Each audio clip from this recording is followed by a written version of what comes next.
Good day, students. Today, we will be dealing about becoming a member of a society. I have a question to you.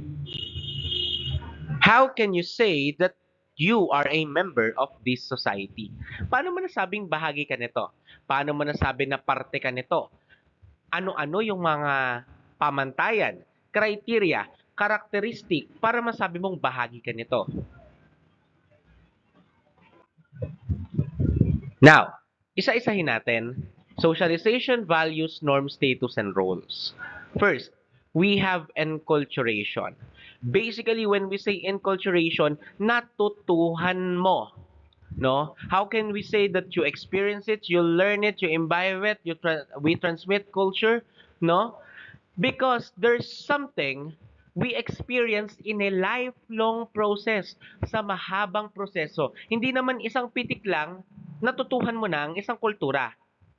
Basically, culture is defined as the way of living because it shapes individual membership towards society. No? Tinuturuan nito tayo ng behavioral patterns. Now, let's have socialization. When we say socialization, paano mo natutuhan ang kultura? Itinuro sa'yo. No?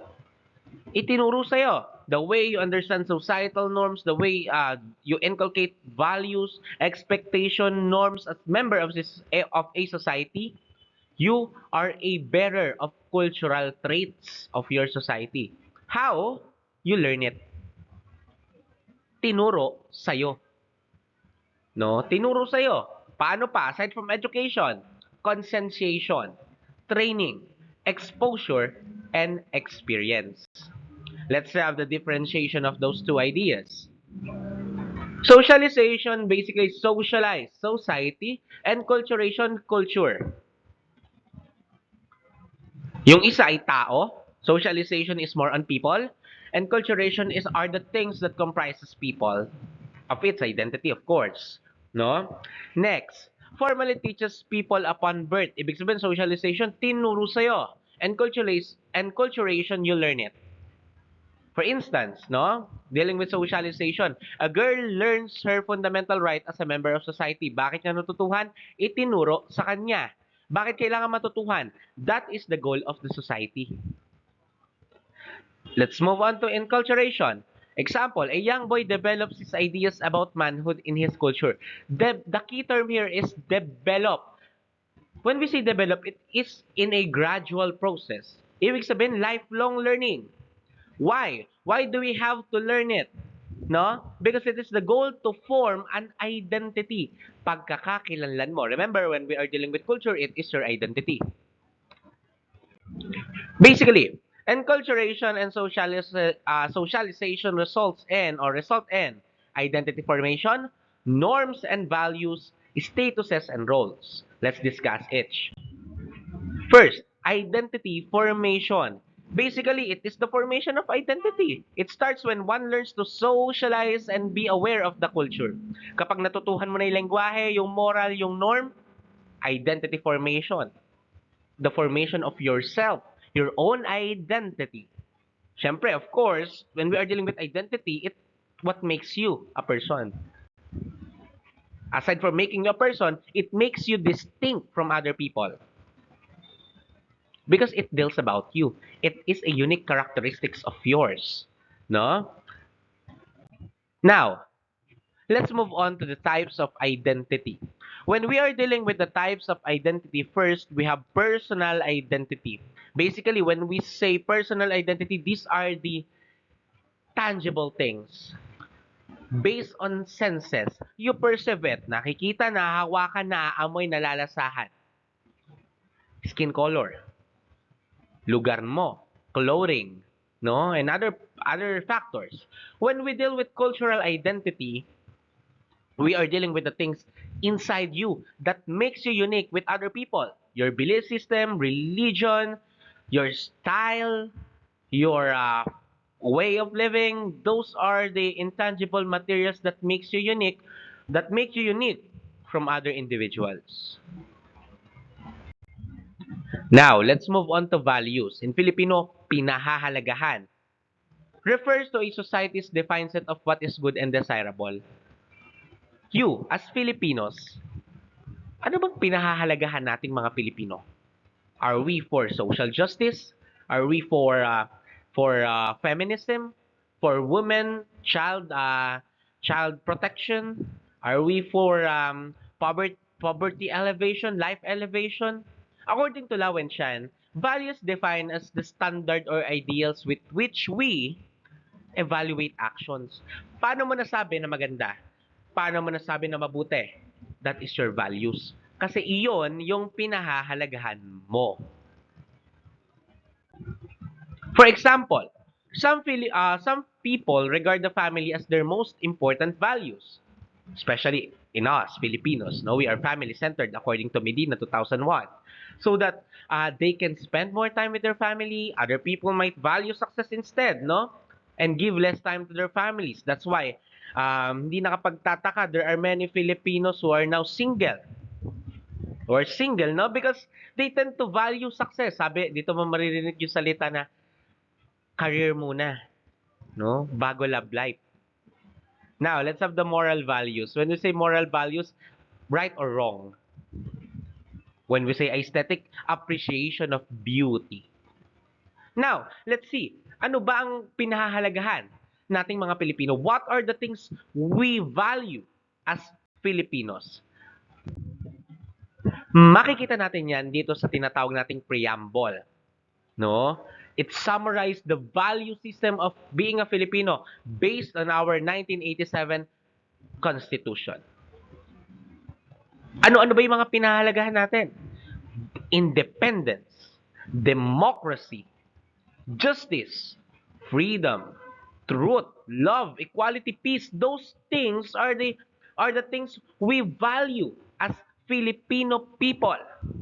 We believe to the aid of Almighty God. We want to establish government. These are the things we want to inculcate as we go on as a Filipino citizen and society. Now, let's move on to norms. When we are dealing with norms, ito na yung mga nakasanayan mo. Yung mga established rules and expectation na dapat gawin mo. No? Kung kanina, halimbawa na lamang, no? Ang pinahahalagahan mo, respeto. That is your values. Marespeto ang mga Pilipino. My question to you, paano mo masasabing meron kang respeto? That is your norms. Nagmamano. Sumasagot ng po at opo. Based on our previous discussion, we've already discussed about norms. There are 4 types of norms dealing with sociology. First is folkways, custom, tradition. Pero ang mahalaga rito, hindi nakasulat. Bakit mo gagawin? Hindi. Wala sa batas yan. Pero nakasanayan. Tradition yan. Halimbawa na lamang, bawal ba sa batas na pagka hindi ka tuli, ikukulong ka? Of course not. Pero bakit nagpapatuloy yung mga kalalakihan natin? Because that is our tradition, customs. When we say taboos, these are the negative norms. Yung mga bawal, offensive kapag ginawa mo. Sunod, mores. Mores, basically, mores, moral. The moral norms. Na kapag hindi mo to ginawa, ang tawag sa'yo, immoral. Halimbawa, lying, stealing, gossiping, chismis, no? Bullying, trespassing. Those are the things we want to inculcate or we want to relate when we are dealing with mores, no? Kaiba sa folkways ang laws. Kung ang folkways ay unwritten rules, ang laws ay written, legal, na kapag ginawa mo, may punishment. No? Pag sinuway mo, may parusa ka. Here are the example by the ways of norms. No? For folkways, waiting in line, courtesy with older people. For mores, you have the religious doctrines. Because remember, we are dealing with right or wrong based on what? Based on religion. Taboos, cannibalism, incest, laws, different laws, Republic Acts, no? Now, let's move on to norms of appropriateness or decency. No, may types pa pala tayo ng norms. When we are dealing with appropriateness, it dictates the types of nature of information about an individual that is allowable. Expected. Appropriate. Kaya nga siya decent. Pag ginawa mo to, decente kang tingnan. Ito yung akma sa isang lipunan. Ito yung pinapayagan, ito yung inaasahan mong gawin. Kaiba guys sa tinatawag nating norms of conventionality. Kapag sinabi nating norms of conventionality, it practices that are acceptable to certain cultures but can be inimical to other cultures. When we say inimical, ito yung nakakasama. Ito yung maaaring makaapekto ng hindi maganda sa ibang kultura. For instance, sa mga Bagobo, okay lang sa kanila na mag-bury sa kapitbahay nila or kaya mag-bury sila sa mga puno, no? Pero subukan mong gawin dito sa Metro Manila. Magugulat sila, may patay na sa puno. Hindi nila alam, nakalibing lang pala 'yon. That's the point. When we are dealing with conventionality, maaaring appropriate sa'yo, pero sa iba ay hindi. Ito yan, no? Yung ginagawa ng mga Tiboli. Nagahang sila ng buried sa puno. The norms and values, pagkakaiba. You have the specific, the general. Yung isa nagko-command, yung isa naman pwede mong hindi sundin or may misconception. Yung isa naman, bakit mo gagawin? Para mag-behave. Yung isa naman, yung values naman, standard kasi. Okay? Let's move on to social mobility. Class, when we are dealing with social mobility, it is mobility, the movement of people. Now, if you're going to ask me, sir, what's the importance of the movement of people? Basically, it is simple as this one. When we move, we interact. We cannot interact when we don't move. Basically, no? That's why interaction, movement are two linear things. Parallel. Magkapareho, magkatambal. We cannot interact if we do not move. That's why social mobility is very important. Now, what are the manifestation of social mobility? There are two. Social status, social class. Ano ba pagkakaiba ng social status at social class? First, when we say social status, ito yung criteria, no, na meron ka katulad na lamang ng pamilya, decent prestige. As a person standing, katatayuan, kalalagayan mo sa pakikipag-ugnayan mo sa iba, no? Cultural position mo, trabaho mo, no? Kaiba ito guys sa social class. Pag social class, these are the things we are dealing with economic status. Kung kanina social status, isa akong teacher, isa siyang pare, isa siyang principal, isa siyang estudyante, no? That gives you status in society.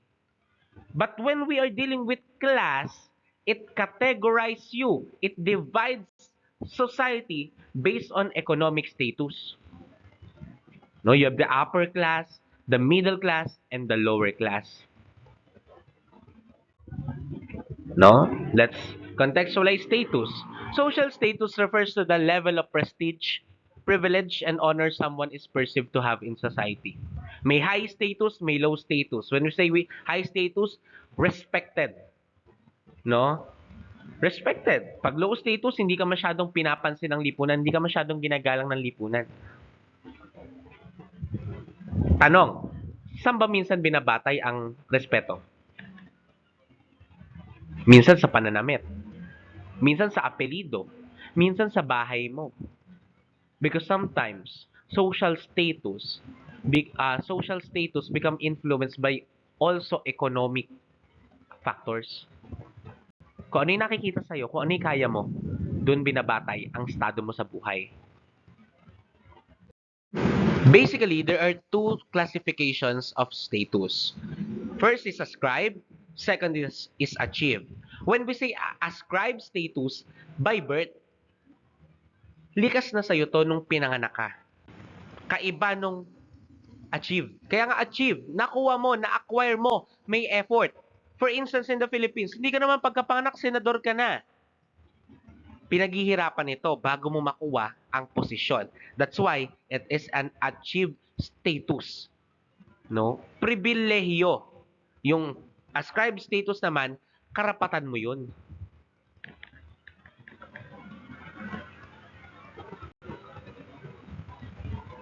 Let's move on to social class.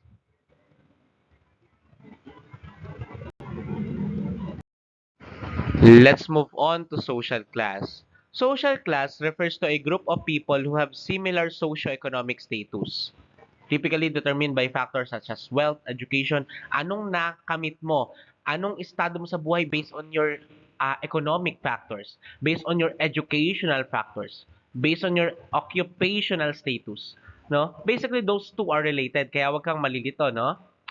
Dito, basta uugatin mo rito, mostly economic status. Lower, middle, upper classes, no? Now, let's have the roles. Roles are the expectations set for a certain status. Anong estado mo? For instance, you're a student. What will be your roles? Anong gampanin mo as estudyante? Dapat ba ganito? Dapat ba ganyan? I am a teacher. That is my status. What should be my role? My role is to teach you, to inculcate knowledge and values. Let's have the concrete example. No, you have the status as student. What should be your role? Attending classes, studying lessons, communicating with the teacher, and other more. My role is teacher. What should be my status is being a teacher. What should be my roles? My roles is to teach you, to give feedback, to assess you, to evaluate you, to inculcate values. No? Now, we have a term role exit. When we when we say role exit, it is when a person trying to escape, trying to exit to a certain role given or expected to him or her, pertains to the course of disengaging a person when from his or her role that is essential to his identity. For instance, when a person retires, for me, I'm a teacher. When I retire, I am exiting. I am living my roles of being a teacher. The role of being a teacher, I am living it. That's why it is a role exit. Now, what is the idea of role conflict? When we say role conflict arises when incompatible expectation occur from two or more statuses as a person. Minsan, dalawa ang estado mo sa buhay o dalawa trabaho mo. Ano mangyayari? No? Nagkakaroon ng conflict, ano uunahin mo? Yung una mong trabaho, yung pangalawa mong trabaho. Bawa, isa kang estudyante, isa kang teacher. Nagmamasteral ka. Ano uunahin mo? Yung una mong, yung pagiging teacher mo o yung pagiging estudyante mo? For instance, it is very challenging for a woman to be the best mother to her children and best employee to her company because that woman has two roles. And it became problematic. Nagkakaroon ng conflict sa pagiging nanay at pagiging empleyado. Now, how can we say that there's a mechanism of social control? There are four mechanisms of social control. Ibig sabihin, paano natin kinokontrol ang isang lipunan o isang tao, particular na. First, let's have social ostracism. Of course, when an individual is deliberately excluded from a social relationship, ibig sabihin, nire-reject mo siya, tinatanggal mo siya, inaalis mo siya as part of your society, as part of your circle, no? Nagmumukha siyang stranger, no? Because he has been or she has been rejected. Ito yung kaibahan naman sa gossip. When we say gossip, chismis, pinag-uusapan nyo siya. At kapag pinag-uusapan nyo siya, nagkakaroon daw ng letting of steam. Ibig sabihin, yung tao, nakokontrol yung ginagawa niya kasi alam niyang napag-uusapan siya. No? A way of expressing emotion, positive, negative, and emotional reaction to perceived social injustice. For instance, ikaw, nakapanduga ka sa klase. Nalaman ng mga kaklase mo, pinagchismisan ka, pero aware ka na pinagchichismisan ka nila at nalaman nila yung ginagawa mo. Ang tanong, gagawin mo ba sa susunod na mangopya ka or manduga ka? Gayong alam mong pinagchichismisan ka ng mga kaklase mo? Of course not. Nalilimitahan, nakokontrol ka ng mga tao sa paligid mo.